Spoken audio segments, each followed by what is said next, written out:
All right, so really interesting thought, guys. I was just thinking about why some Christians get so scared at like the least scary things when they should be like the because Christians should be the most brave, the bravest people because we know we have a God who loves us. But I was just thinking about why some Christians who are like genuine Christians, like they genuinely love God and stuff, why are they so scared? And it's because society and the government can instill fear on us, but they can only instill so much fear on us. They can only instill, say, like, on like a rating of 1 to 10 of like fear, they can only instill the maximum of like 6 out of 10 fear on us. Otherwise, like, um, something properly wrong is happening. For example, COVID is probably like a 6 out of 10 fear. So that means that most of the population, like 95% of the population, let's say, are so scared about COVID because that's the scariest thing that's ever happened to them, COVID. So that means the government has full control over them because they are able to put more fear onto people that haven't experienced even scarier things. And so, my point is, when you haven't spent a lot of time with God walking through the valley of the shadow of death, like walking through really scary situations and experiencing worse fears than like commonplace scary fears, for example, COVID, then you're gonna be scared at COVID. But if you've experienced worse things than that, like, then you know that if God had taken you through that, then he's gonna easily take you through this. So that's why for me, a lot of things that I used to be scared at, like when I was younger, because God has kind of stretched my fear tolerance so much, just because of everything that he's forced me to go through, which, you know, it sucks while you go through it, but then when you look back, you're so grateful you've got that experience under your belt, because like it will help you for the rest of your life.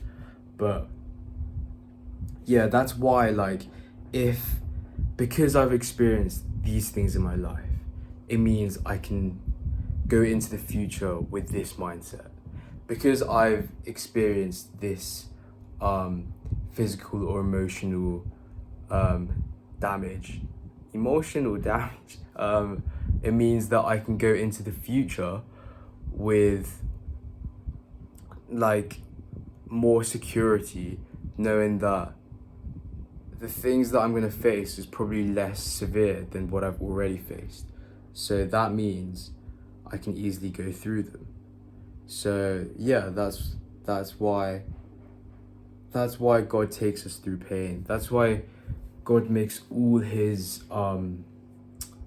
children go through times of fear, because fear is inevitable in this world.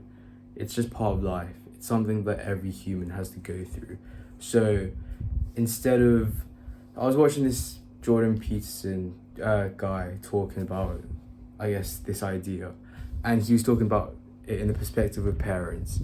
He was saying, I would rather raise my daughter to be resistant to fear rather than like free from fear. Because if your child is resistant to fear, then no matter where they are in life, they're gonna be able to cope.